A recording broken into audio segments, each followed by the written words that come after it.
Hey guys, my name is Nana and welcome back to my YouTube channel. Today we'll be reacting to Wrong Exit. This is a short horror film by Envious Studios. Let's get into it.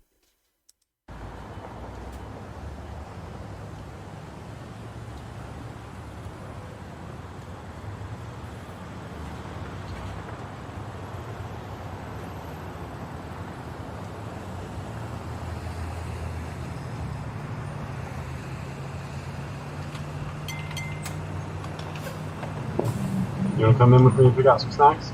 Sure. Do you want a pump? I'll pay. All right. You want anything?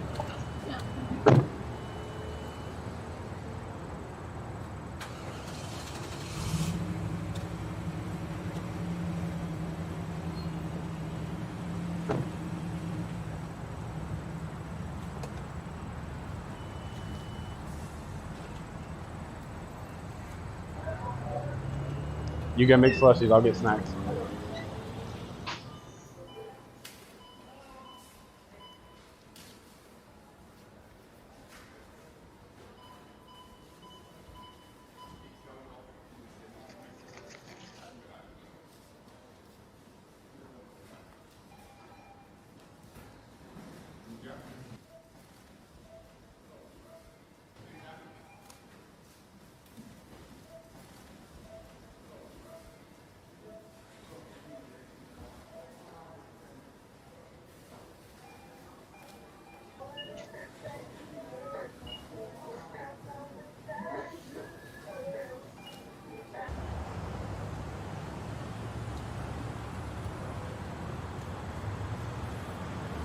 Hey, did Abby not come out here? No. I thought he told her to get the snacks. I don't know. Hey, you stay with the car. I'm gonna go look inside in case she comes back.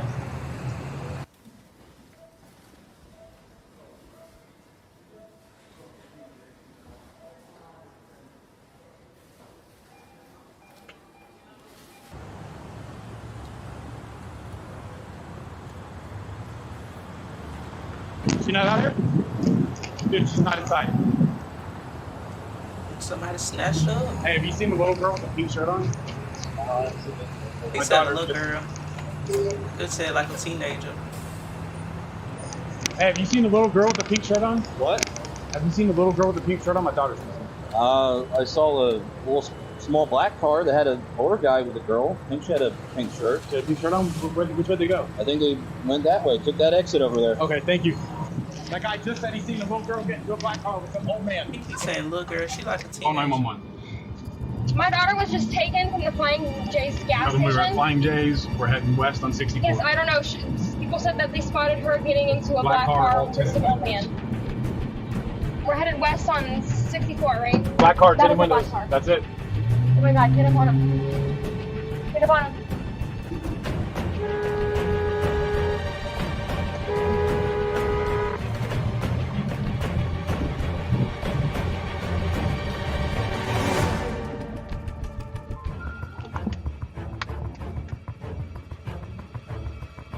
Got my daughter? Someone just told me I took my daughter, bro. Abby.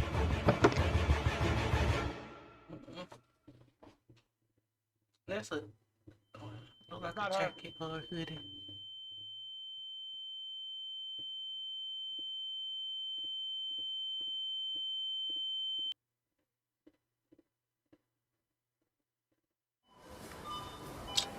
She still at the store. He been look all over the store. He just have look and went out. Somebody might get her for real. Hey. Gosh, I haven't seen you since you were like this big. You know my dad? Yeah. Yeah, I've known your dad for years. Adam? Yeah. So your dad has to go to the next filling station. Why? They're not taking cards here. Yeah, it's okay. It's not a big deal. You want to call him? I don't think Well, that's okay. Mine's in my car. Here. He knew you'd be upset, so he got you lemonade, got me a coffee. We're just going 2 miles down the road. That don't even sound convincing. That don't even sound believable.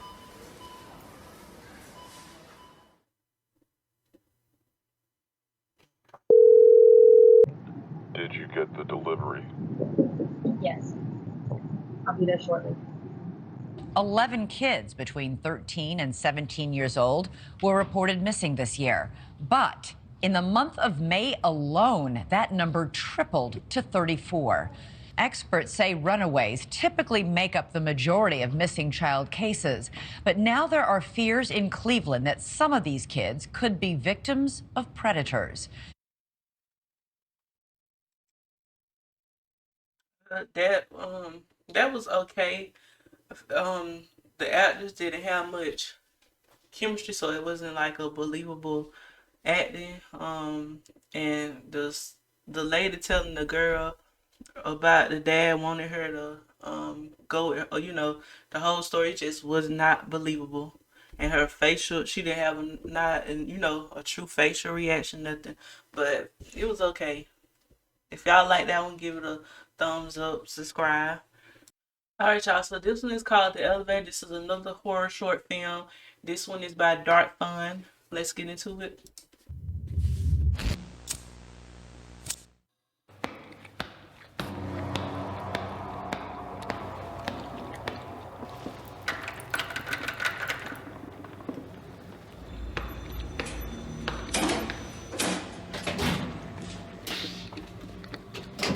Welcome to 12+1, a building with a rich and misunderstood history that has stood the test of time since 1896.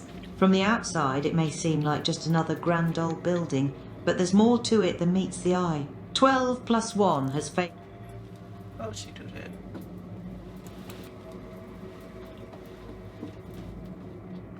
Realize the elevator stopped talking.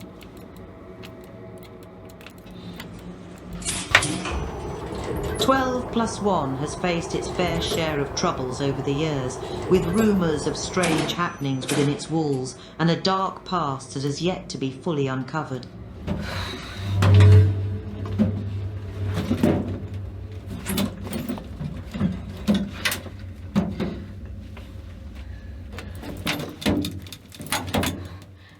Hey! I'm stuck here. Can you hear me?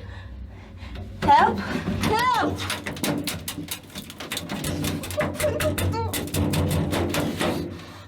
No one helps you, poor girl.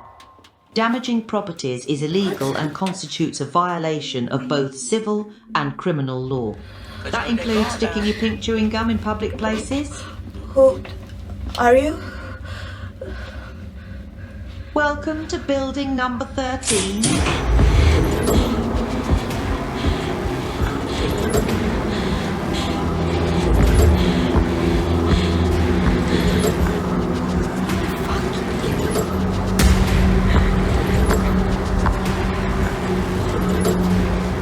Sorry! I'm sorry! Sorry! I'm sorry! I'm sorry!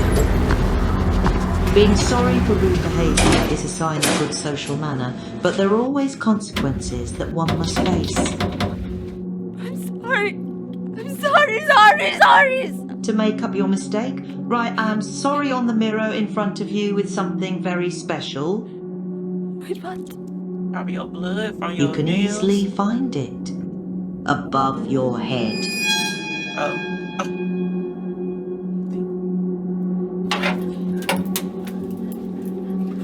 Thought they wanted her to...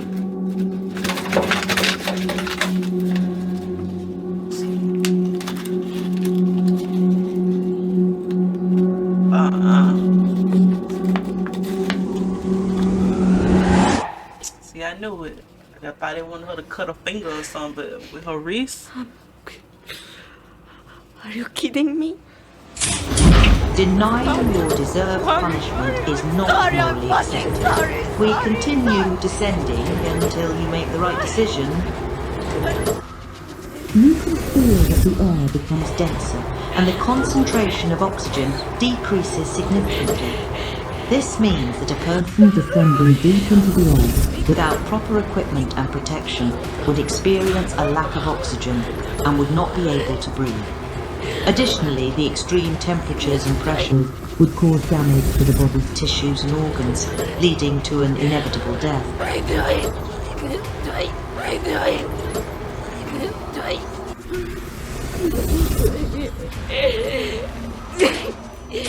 Accepting your punishment is a sign of mature human being, and it is constructive for both society and the person.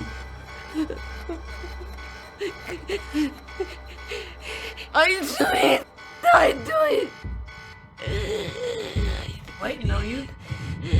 You don't feel anything if you make it quick. I promise. Come on, girl. Great. I knew you could do it. Just one more thing to do, then we go back up. Just write you sorry and everything will be over soon. Like the nightmare you wake up from and you're happy to see the sun again.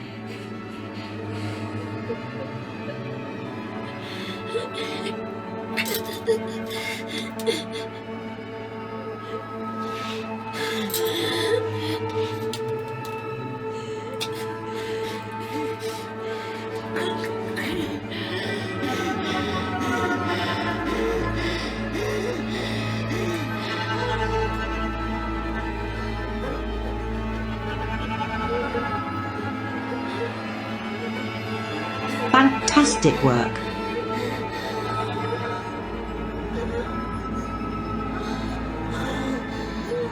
Let's get back up.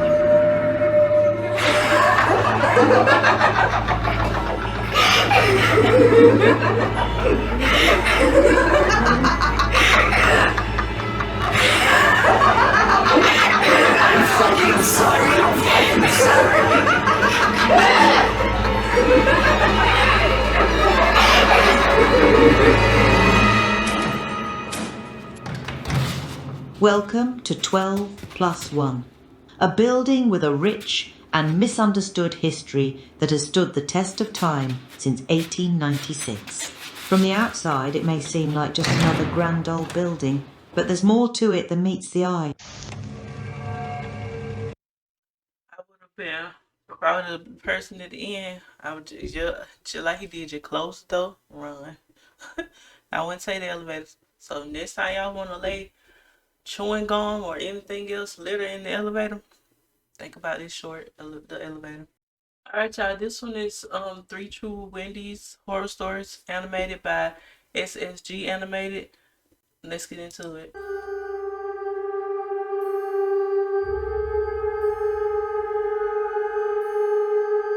Have you ever been to Wendy's? In general, it is a good restaurant. The food is pretty good, and they have more variety than the rest of the burger places. Like McDonald's with Ronald, they also have their own mascot. She is a very cute, red-headed girl. I never knew if she is based on a real person or if they just created her for the logo. But what I do know is that once, someone disguised as she tried to kill me. It all started one normal night. On weekends, I have to babysit my son, and his favorite place to eat is Wendy's. He used to throw a big tantrum when I didn't take him, and over time, it had become our favorite father-son activity. Everything was going well until one day, I noticed something strange. As we left the place, a person disguised as the Wendy's girl greeted us. There was nothing strange about this.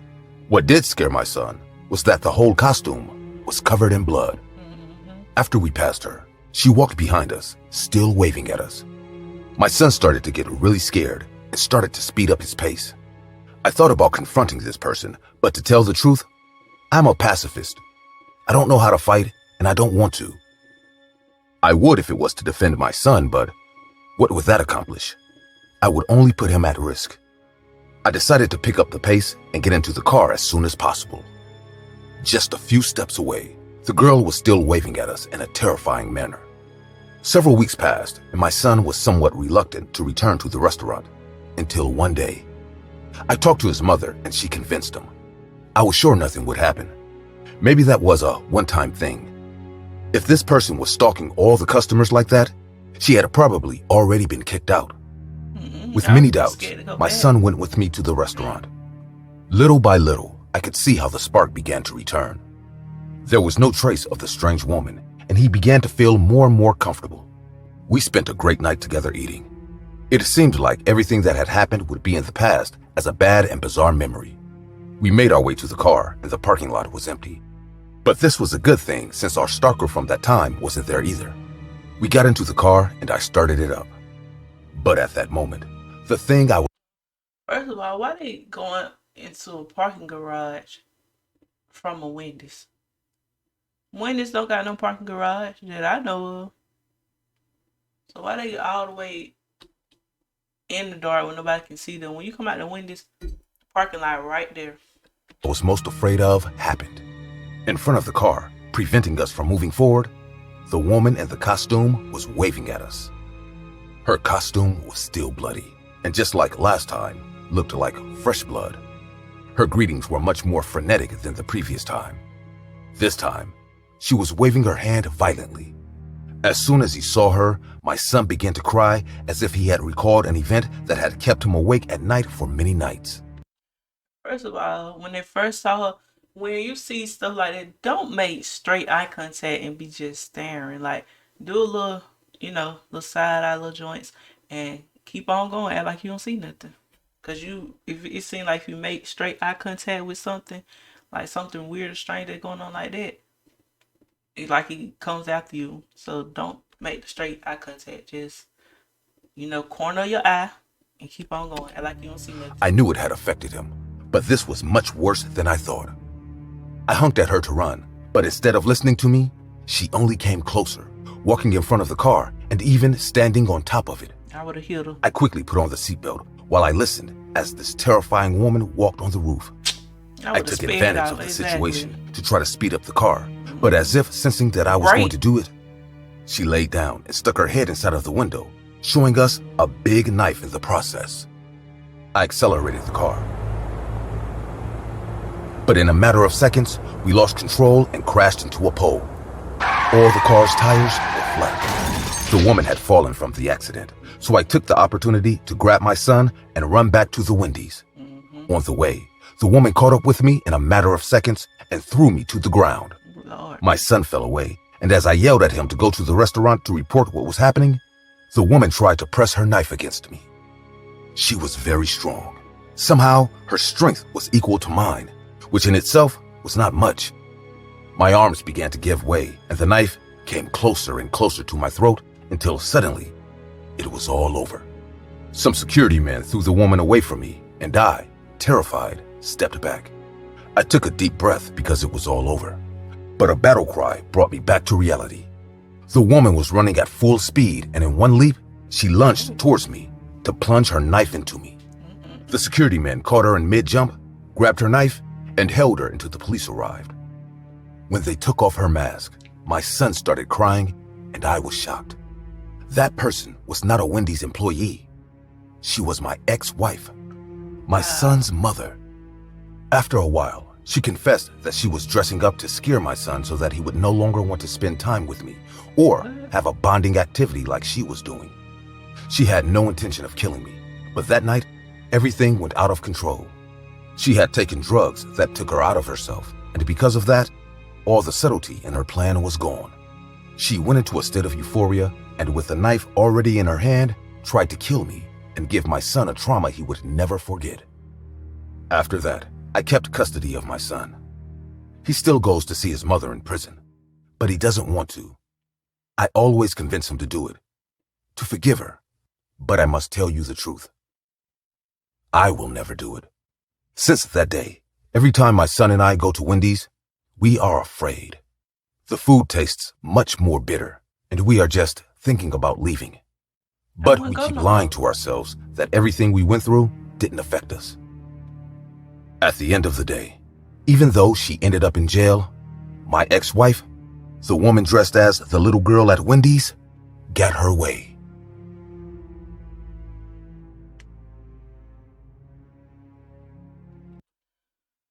I just want to say this. They need to stay out there Wendy's for good. And I mean, just do they don't have to eat inside. Just go through the drive-through and take it home. That's all they got to do. And they can still have their bonding time, still enjoy the food if they can. But that's all I had to say. Back when I was a teenager, I had a girlfriend named Olivia. Although she was a teenager too, she was in college. 2 years older than me and much more mature. She was the nicest human I'd ever known. We lived in the same neighborhood, played together, went to the same school until she graduated, and had the same group of friends. So it wasn't a surprise to our parents when we both announced that we were dating. She was 19 and I was 17 when we both decided to work at our local Wendy's. It was a small outlet and mostly the college and high school crowd frequented that restaurant. We wanted to buy a car so I could drive the 4 miles out of our town to visit her at community college. We were both very excited about the prospect of having a car and not having to borrow our parents' cars to see one another. Most weekends we worked late in the restaurant and often offered to close the restaurant. This would allow us to spend more time together. Although Olivia was older than me, she was a short, petite girl, whereas I was a 6-foot-tall football player. Also, working late for an hour or so paid us more, which meant we could add more money to our collection to buy a car before the summer break was over. I was very happy to get so much time with Olivia. Little did I know that that's all I was going to get with her. At that young age, we had planned our whole lives together. I was excited to join her in the community college, though I could easily secure a spot in the Ivy League colleges with my sports background. However, I wanted to be with her, so I decided to go to the community college. One evening while we were working in the restaurant as usual, a group of my high school friends came in to have a quick bite. I was quite popular in the college, so they all greeted me and ordered their food. That evening it was again just me and Olivia in the Wendy's, as our co-workers had some emergency. The kids from my school were enjoying themselves in one of the booths when Olivia and I were getting their orders ready. "Hey there!" Sam had walked up to the counter. "Hey Sam, anything I could get you other than your order?" "No, Jack. I'm here to tell you guys something. You know my dad is a cop, right? So he received intel from one of the other sheriffs that there's a killer on the loose in our county, and he is targeting shopkeepers, workers, waiters, etc., who are alone in the shops and restaurants at night. You guys work pretty late. Just take care, okay?" Olivia was listening too, as Sam warned us. "Okay, buddy. Thanks for giving us a heads up. We'll take care." With that, Sam returned to his table where my other friends sat. After my friends left, there were no more customers, so we decided to head home. A week later, Olivia and I realized that we had collected the required amount to purchase the car we both wanted. With the help of my dad, we bought the car and were super happy to drive to and from work every day. It was a black Toyota, nothing fancy, but at least it was a first step towards our future together. I remember we were both so happy. In early July one evening, the other workers had left early to enjoy some movie that had just been released. Although now we didn't need extra money to save up for the car, we still enjoyed working late. So that evening too, we were more than happy to cover up for our colleagues. Our car was parked right in front of the entrance to the door in the parking lot. Olivia was cleaning up the inside counters and I was setting the tables right. That's when we heard the alarm of our car go off. It was so loud that for a second we were confused. No one was in the restaurant except us, and in the past hour or so, we hadn't spotted anyone in the parking lot as well. This happened back when there were no CCTV cameras, so we couldn't even look into the camera feed to see if anyone was there. The alarm was still going off. Someone had to do something to stop the noise. A few minutes later, I saw the most horrid scene of my life. I don't remember why I looked up, but when I did, I saw him there. He was standing with his face pressed against the window of the restaurant, and his eyes were pitch black, without any pupils or anything. His face looked demonic, and he had a silly grin pasted on it. I was terrified just looking at him. But when I realized that Olivia was still cleaning the counters, my fear spiked sky high. She was unaware of this person still busy cleaning the damn counter. The man and I stared through the glass at one another. His smile didn't waver an inch, and his dark matted hair was pasted to his face. His skin was yellow and unnaturally textured. He had a big butcher knife in his hand, which he raised and showed me through the window. I was helpless at that moment. I watched the man run towards Olivia behind the counter as I stood there beside our new car in the parking lot, looking at them from outside. No matter how fast I ran, I was sure he would kill my girlfriend. I was truly, utterly helpless. I sprinted towards the doors, nonetheless, and yanked the front door open. I jumped behind the counter and saw the lifeless body of Olivia, covered in blood and with knife marks on her neck and torso. She was dead, and the knife was lying beside her. I knelt and held her body in my hand and sobbed. However, one thing I noticed was that the killer was nowhere to be seen. There was no back door to the restaurant and no other exit either, and he surely didn't walk out of the front exit. So, where did he go? I don't remember what happened next, how the cops got there, and for how long I was holding my girlfriend's lifeless, bloody body. The next thing I remember was the detective saying that it was an open and shut case, as I was the killer. They had found my fingerprints on the murder weapon when, in fact, I'd never touched it. Also, they didn't find any footprints other than mine and Olivia's behind the counter, which concluded that I was the killer. No matter how much I tried to convince them that I wasn't the murderer and there was a man who did this, no one believed me. Not my parents, not the cops, nor my friends. Now, I stand before the same Wendy's restaurant that I and Olivia worked in, after being out of prison 35 years later. Till this day. Here's one thing you need to do before buying anything online. Don't spend another dime on Amazon until you watch. I could not find the proof of the black-eyed man who killed my girlfriend and ruined my life. Was it I who really killed her? Or was there another man, or ghost perhaps? What do you guys think? Okay, yeah, I think that's it. I don't think I'm gonna do the third story. I'll probably add a third story into another video, another horror short video. But that one was pretty good. I don't know if he did or not, or was he just seeing things, or I mean, because he didn't show any signs of, you know, crazy, psychotic, or whatever. And his girlfriend was still with him, so I don't know. He could have did it, he probably did, I don't know. And they just good at covering the tracks real good. I don't know. But his prints, they say his prints was on a knife. I don't know, tell me what y'all think. I don't know if he did it or not. But if y'all like this video, like, subscribe, and comment if you want to. And I'll see y'all in the next one.